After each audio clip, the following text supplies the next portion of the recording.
Bogor. Bisa di-search nanti di internet, dia Denmagot namanya, nama keren atau nama jual mereka. Saya belajar dengan beliau. Apa yang saya temui di riset saya yang saya anggap itu gagal, saya dapat jawabannya di sana. Lalu saya pulang, saya ngobrol dengan suami saya mau gelutin ini. Saya cuma minta izin, saya boleh terjun menggeluti ini, ngerjain sampah yang mungkin semua orang akan melihat, ngapain sih perempuan megang sampah, punya pendidikan tinggi kok ngorek-ngorek sampah gitu. Tapi itu yang membuat saya sampai sekarang bertahan untuk tetap bergelut di bidang ini, di bidang budidaya manajemen ini.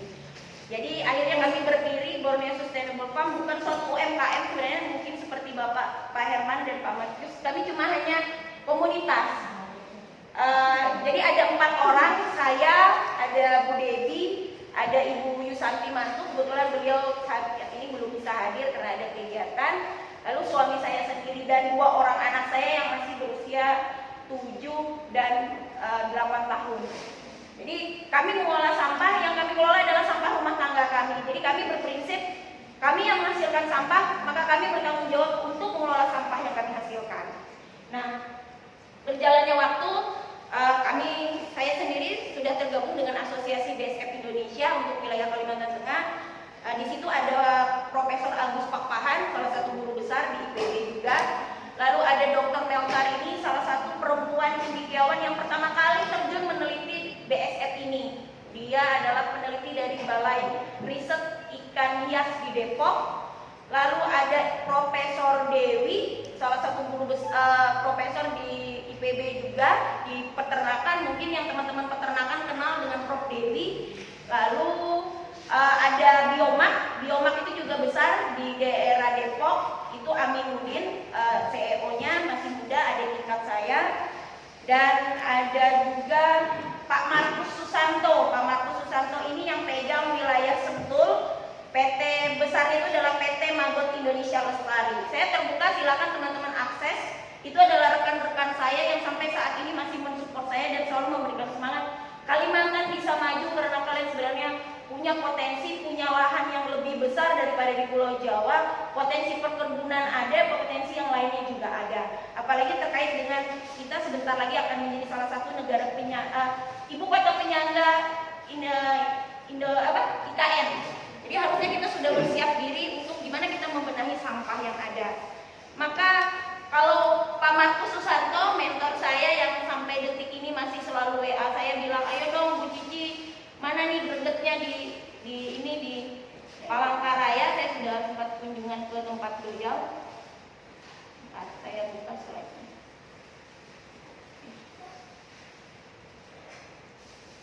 Oke. Kalau dia motonya dia bilang waste to bless.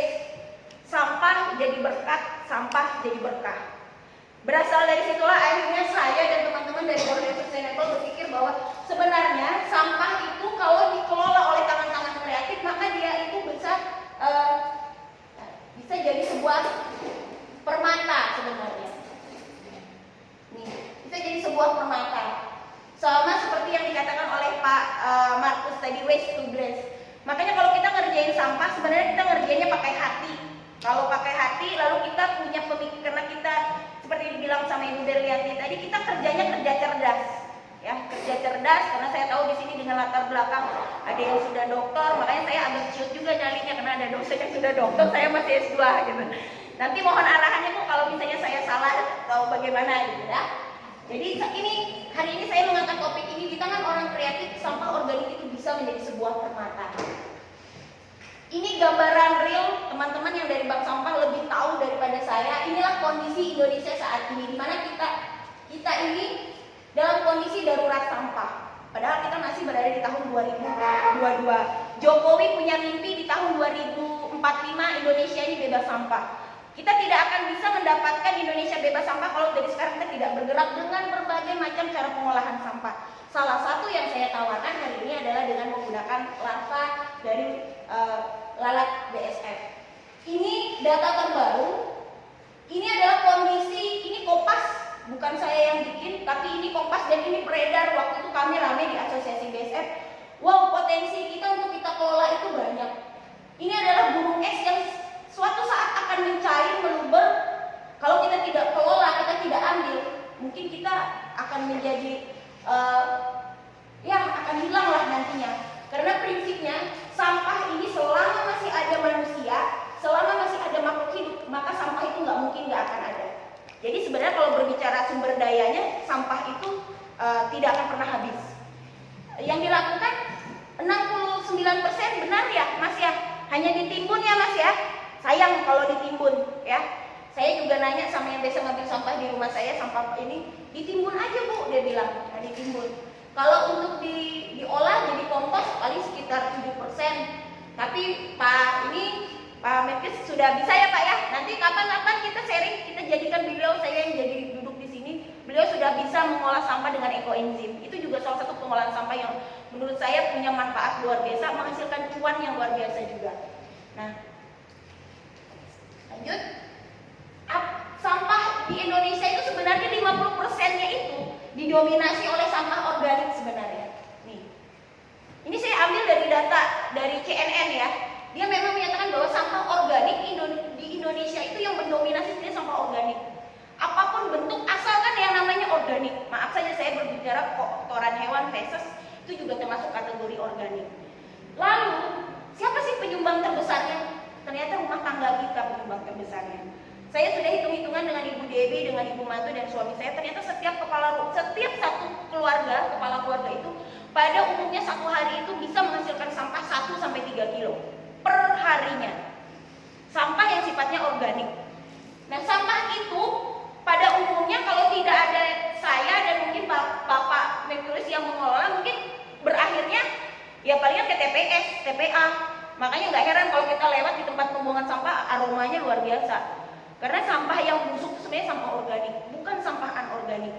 Kalau kita hari ini tidak berbicara sampah anorganik karena sampah anorganik sudah banyak cara penyelesaiannya. Ada ekobrik, ada dan lain sebagainya.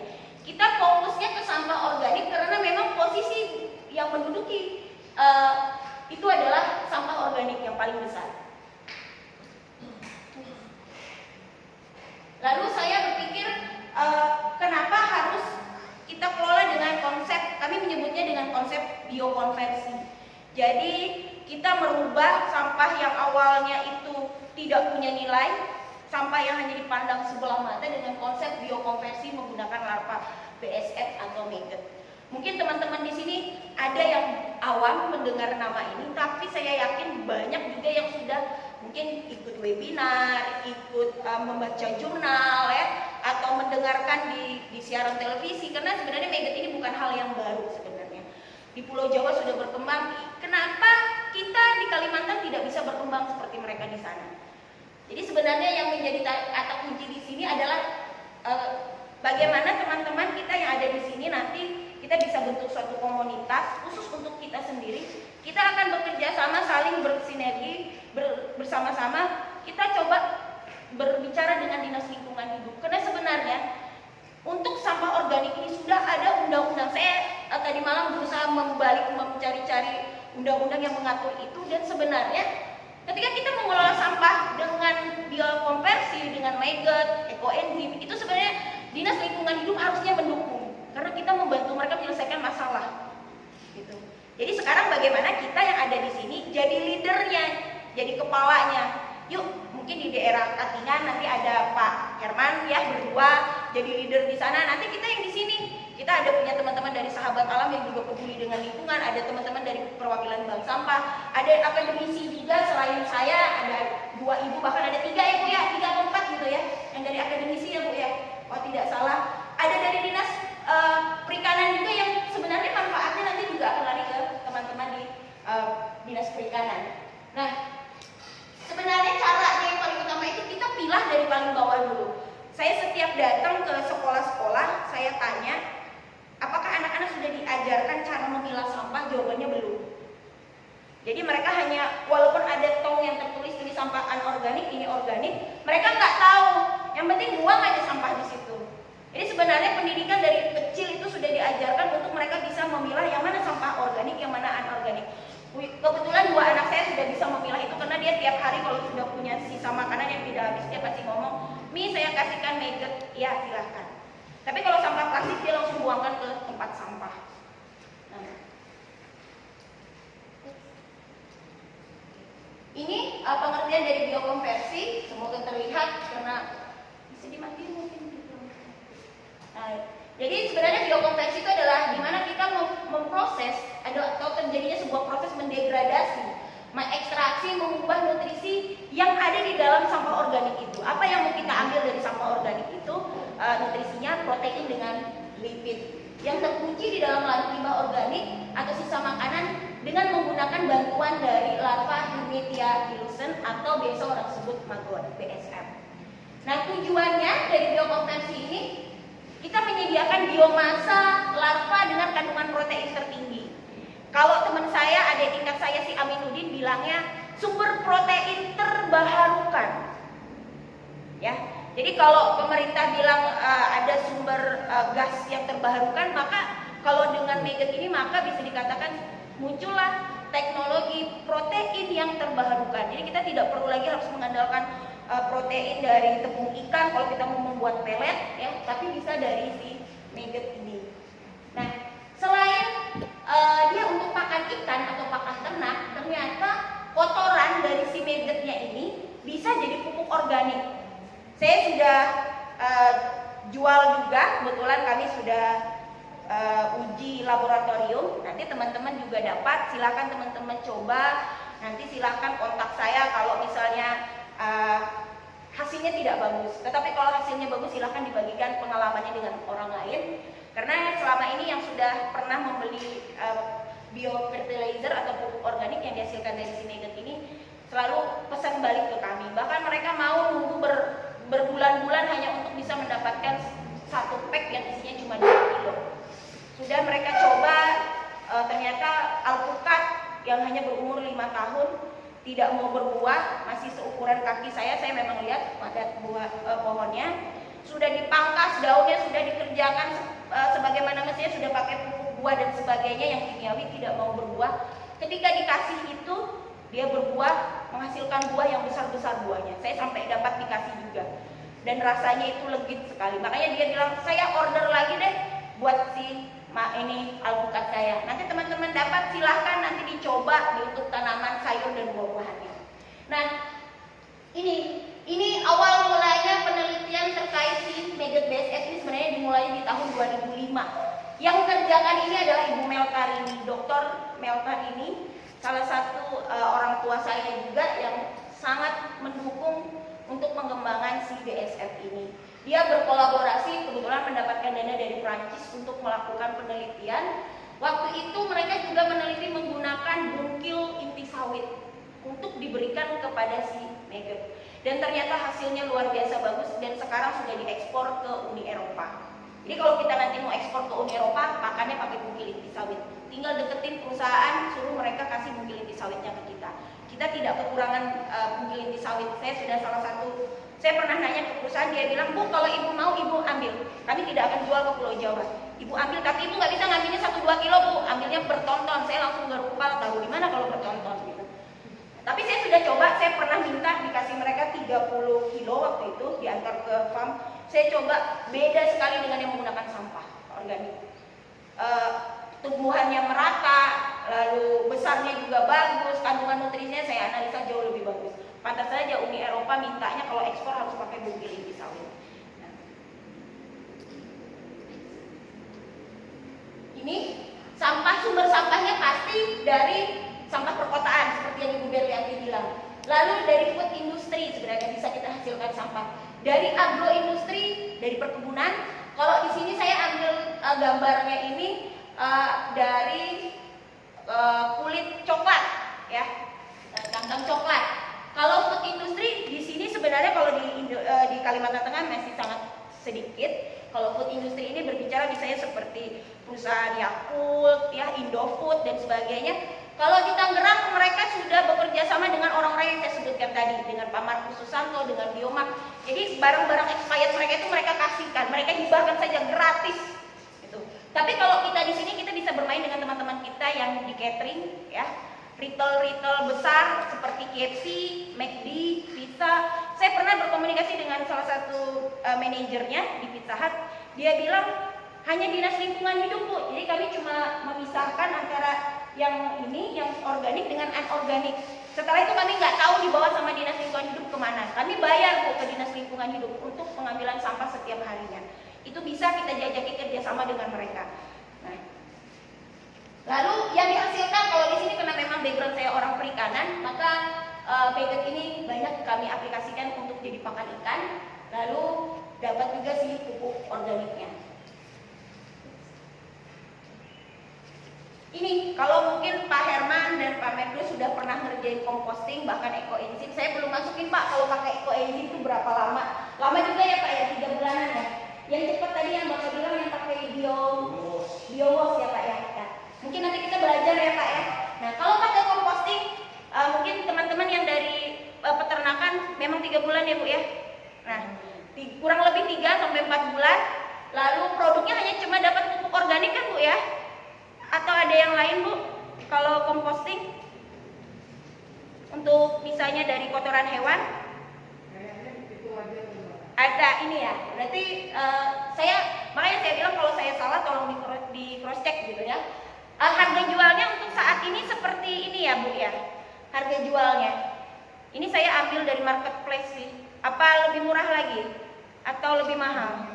Nggak ikut ya. Oke. Tetapi kalau pakai biokonversi maggot, ternyata waktunya itu hanya sekitar 3-4 pekan. Berbicara paling 1 bulan lah. Lebih cepat dari composting. Jadi kalau composting kita nunggunya lama sekali 3 bulan. Kalau ini cuma 1 bulan. Kurang lebih 1 bulan atau 1 bulan lebih lah, sekitar 44 hari kalau berbicara siklus hidupnya. Produk yang kita dapatkan ini masih produk yang sederhana. Produk turunannya banyak. Nanti di belakang ada slide produk turunannya. Yang kita dapatkan hanya maggot segarnya sendiri, langsung bisa kita aplikasikan buat ternak. Nanti ada videonya. Lalu buat dari segar, jika dia banyak segarnya, tidak terkonsumsi oleh ikan, oleh unggas kita bisa buat jadi maggot kering. Tinggal kita keringkan saja, bisa menggunakan matahari, sinar matahari, bisa menggunakan disangrai seperti sangrai bukan sangrai kacang ya sangrai kacang, atau yang kayak goreng kerupuk pakai pasir itu Pak. Nah itu juga bisa, atau pakai microwave kalau kita memang mau hasilnya bagus untuk pasarnya keluar. Ini sudah saya kerjakan dengan teman-teman. Lalu kita dapat pupuk organik yang dihasilkan dari kotoran maggot. Jadi ini dry maggot kami. Nanti teman-teman juga dapat, saya kasih. Silakan teman-teman mau aplikasi, saya punya hewan peliharaan, baik anjing atau kucing, suka karena saya sudah pernah coba. Anjing saya suka sekali dan mereka jauh lebih sehat. Kalau mau dikasih buat burung-burung perkicau untuk mengeluarkan suaranya supaya bagus, ini juga bagus. Lalu buat ikan hias, biasanya kalau yang kering ini untuk ikan hias biasanya. Kalau yang segar biasanya untuk ikan-ikan introduksi. Jadi untuk ikan nila, ikan gurami. Kalau saya di rumah nanti teman-teman bisa lihat di rumah itu ada ikan nila merah, saya coba ikan introduksi. Lalu ada ikan gabus, saya masih belajar domestikasi, memindahkan ikan gabus dari alam. Lalu saya kasih pakan ini, dia mau. Walaupun masih ada juga yang mati karena berantem, mereka berkelahi karena sudah waktunya memijah, tetapi masih digabungkan di satu tempat. Lalu saya pakai untuk gurami saya pakai untuk papuyu saya, karena memang Borneo Sustainable Farm itu bukan maggotnya yang kami kejar sebenarnya, tapi lebih ke integrasi ke pertanian dan perikanan. Kami konsen ke bidang pertanian dan perikanan. Kalau perikanan kita lebih akan mengangkat ikan lokal rawa gambut. Jadi kita ngejarnya nanti untuk pakan ikan jilawat, pakan ikan gabus, pakan ikan papuyu. Nah itu. Lalu ini kalau untuk si dry maggot, kita pangsa pasarnya saat ini setiap bulan rutin kirim 2 kilo ke Sintang Kalbar untuk ikan arwana. Harga jualnya lebih mahal, lebih fantastik daripada yang si maggot segar ini. Kalau di sini maggot segar harganya, ini harga di Pulau Jawa, kalau di Palangkaraya masih di kisaran 10.000 per kilonya. Tapi waktu itu saya ada dapat di marketplace, dia jualnya 25.000, saya gede-gede kepala aja. Dia mungkin tidak tahu, saya sudah tahu gitu. Jadi dia jualnya 25, sebenarnya harga pasarannya adalah 10.000. Kalau di Pulau Jawa itu harganya 3.000, 2.500 sampai 5.000, dia nggak nyentuh terlalu tinggi harganya. Nah, tetapi kalau dry maggot itu harganya dari 20.000 sampai 25.000 per 100 gram. Jadi teman-teman bisa hitung kalau saya setiap bulan harus ngirim 2 kg ke Sintang, berapa yang saya peroleh dengan harga seperti ini. Jadi kalau kami memang ngejarnya ke dry nugget sama ke pupuk organik.